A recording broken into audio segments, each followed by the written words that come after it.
तो दोस्तों अब तक तो आप लोगों को पता चल ही चुका होगा कि इंडियन क्रिकेट टीम हो रहे चैंपियंस ट्रॉफी 2025 आईसीसी इवेंट्स के फाइनल में अब पहुंच चुकी है।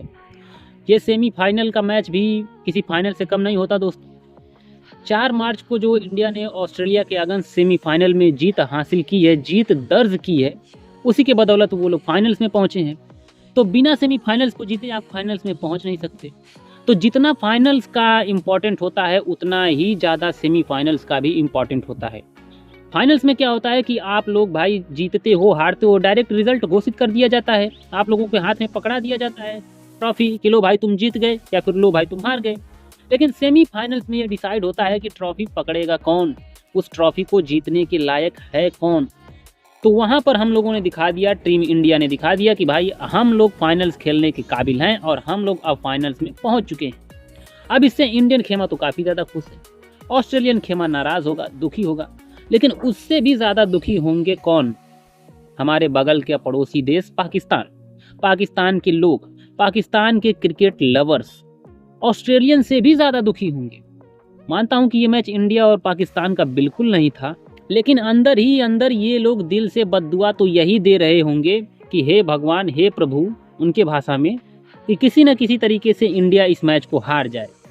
इंडिया का सबसे बड़ा जो दुश्मन है, एक समय ऐसा लगता है कि team India versus Travis head हो रहा है। ट्रेविस हेड इस मैच में धमाका करे, तगड़ा रन मारे और वो इंडिया को इस मैच से दूर लेकर के जाए, लेकिन ऐसा तो होता कुछ भी नहीं है दोस्तों। मैं ऐसा इसलिए कह रहा हूँ क्योंकि आप एक ये वीडियो देखिए ज़रा।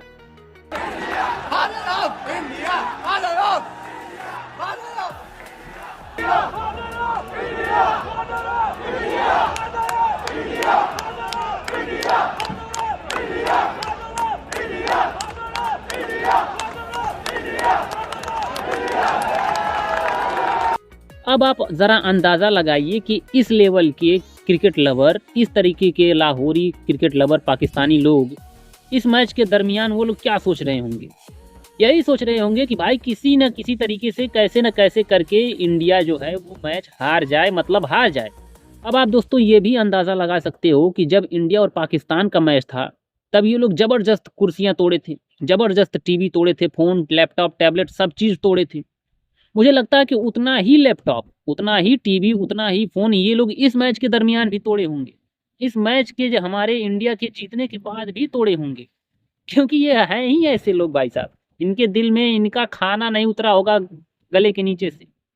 और अगर दोस्तों कहीं हम लोग ये चैंपियंस ट्रॉफी जीत जाते हैं तब इनका खाना ही नहीं, इनका सुबह का बाथरूम भी नहीं उतरेगा। जिस दिन खुदा न भगवान करे, मैं तो मना रहा हूँ, मैं तो सोच रहा हूँ और सभी इंडियन से ही सोच रहे हैं कि हम लोग ये चैंपियंस ट्रॉफी जीते। और अगर भाई साहब हम लोग जीत गए तो ये जितने भी पाकिस्तानी हैं इस लेवल के, इस तरीके के क्रिकेट लवर, उन लोगों का भाई रातों का नींद, दिन का चैन सब हराम हो जाएगा। और यकीन मानिए इन पाकिस्तान भले भी नहीं है टूर्नामेंट में, अब पाकिस्तान तो बाहर हो चुका है, वो भले ही नहीं है, लेकिन उसके बावजूद भी इन लोगों का खाना नहीं उतरेगा गले के नीचे से, इन लोगों का चैन, नींद सब कुछ खो जाएगा और ये लोग तिगुना तबाही मचाएंगे अपने देश में। ये वीडियो दोस्तों उस समय की है जब ऑस्ट्रेलिया का मैच था लाहौर में और ट्रेविस हेड लाहौर के स्टेडियम में, मतलब साइड में आ जाता है फील्डिंग करने, सबसे साइड में आ जाता है फील्डिंग करने। तो वहाँ पर जो लाहौरी ऑडियंस है, चूँकि अब लाहौर में मैच हो रहा है तो ऑडियंस जो आएगी देखने वो ज़्यादा लोग लाहौर के ही होंगे। तो लाहौर के हों या ना हो, पाकिस्तानी तो है ना, पाकिस्तान के तो है ना। तो उन सभी लोगों ने ये चिल्लाना शुरू कर दिया, father of India, father of India. किसको? ट्रेविस हेड को।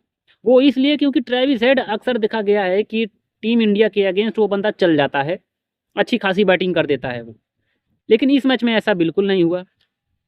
अब इस चिल्लाने का बदला हम लोग भी लेते हैं, हम लोग भी विराट कोहली को फादर ऑफ पाकिस्तान कहते हैं। बट इस तरीके से स्टेडियम में हमारी ऑडियंस कभी चिल्लाई नहीं, जिस तरीके से ये लोग स्टेडियम में हल्ला गुल्ला मचा रहे हैं। हम लोगों ने सोशल मीडिया पर ज़्यादा ये उड़ाया हुआ है, स्टेडियम वगैरह में इस तरीके की खुराफाती हम लोगों ने कभी नहीं किया है। बट अब लगता है ये वीडियो अगर वायरल होगी, अगर पब्लिक देखेगी, तो अब लगता है कि ये भी करना पड़ेगा भाई साहब। दूसरी बात ये है कि इनको लगा था कि चैंपियंस ट्रॉफी पाकिस्तान होस्ट कर रहा है तो इनकी टीम परफॉर्मेंस करेगी, इनकी टीम अच्छा रन बनाएगी, जीतेगी, तो ये लोग देखेंगे, इंजॉय करेंगे, थ्रिल से भर जाएंगे। और इसका सीधा उल्टा हो गया, इनकी टीम ग्रुप स्टेज से ही बाहर हो गई, दूसरे मैच में ही बाहर हो गई। अरे वो तो छोड़ो, खुद के ग्राउंड पर खेलते हुए भी ये लोग न्यूजीलैंड से पहला मैच हार गए। और बाहर हो गए। अब ये लोग देखें तो देखें किसके मैच, दूसरे टीम्स के मैच देख रहे हैं। तो इस वजह से इन लोगों का फ्रस्ट्रेशन और ज़्यादा हाई है। तो कहीं न कहीं, कैसे न कैसे करके अपना फ्रस्ट्रेशन बेचारे निकाल रहे हैं। मैच की बात करूँ दोस्तों, तो मुझे लगता है कि ऑस्ट्रेलिया जो है वो न्यूज़ीलैंड वाला मैच देख कर के आई थी और उनको पता था कि इस पिच पर, ये इतनी स्लो पिच है जैसे कि बीरबल की खिचड़ी, तो इस पिच पर चेस करना जो है वो काफ़ी ज़्यादा मुश्किल होगा। और इसी रणनीति की वजह से वो लोग सबसे पहले बैटिंग लेते हैं। अब चूँकि हमारे पास है, अगर हमारा बच रहे तो हम लोग नंबर 11 तक बैटिंग खिलाएँ, बट नंबर 8 तक ही सही है, इतना तो बहुत है। तो नंबर 8 तक की हमारे पास है बहुत ही ज़्यादा डेप्थ बैटिंग, और ऊपर से इतनी स्लो पिच पर 4-4 क्वालिटी स्पिनर्स, जिसकी वजह से ऐसा तो लग रहा था ऑस्ट्रेलिया स्टार्टिंग में बहुत ही अच्छा खेल रही थी। ऐसा लग रहा था कि वो लोग स्कोर को 300 पार लेकर के जाएँगे। और यकीन मानिए, अगर उनके 2 बैट्समैन, एक जोस इंग्लिश और दूसरा मैक्सवेल, अगर 20-20 रन, 30-30 रन मारकर भी ये लोग आउट हुए होते, तो ऑस्ट्रेलिया का जो स्कोर होता वो 300 प्लस होता। तब हमारे टीम्स के लिए, तब हमारे प्लेयर्स के लिए खतरा का घंटी था। लेकिन जो स्कोर था वो लगभग 263 रन था। अब नंबर 8 तक की बैटिंग का यही फ़ायदा था। इतनी स्लो पिच थी, रन फ्लो नहीं हो रहे थे, रन नहीं आ रहे थे। अगर विकेट गिर भी जाती तब भी नंबर 8 तक बैटिंग थी, कोई ना कोई एक पार्टनरशिप लगती और हम लोग जो थे उस रन को आराम से चेज़ कर जाते। बट ऐसा होता बिल्कुल नहीं है। छोटी-छोटी पार्टनरशिप, अच्छी-अच्छी पार्टनरशिप बीच-बीच में लगती रहती है। विराट कोहली का श्रेयस अय्यर के साथ, फिर उसके बाद केएल राहुल का, फिर उसका अक्षर पटेल का। तो कुल मिला-जुला करके टीम इंडिया जो है, इस मुकाबले को बड़े आराम से 47वें ओवर में ही चेज़ कर लेती है, 48वें ओवर में, और इस तरीके से जीत मिल जाती है। लेकिन ऑस्ट्रेलिया का माइंडसेट बहुत ही अच्छा था। वो लोग सोच विचार करके आए थे कि इस पिच पर चेज़ करना मुश्किल हो सकता है, तो हम लोग पहले बैटिंग करेंगे। बैटिंग ऑर्डर उनका थोड़ा-सा गड़बड़ा गया स्टार्टिंग में ही, यही उनका टर्निंग पॉइंट था और इसी की वजह से उन लोगों को हार मिली है।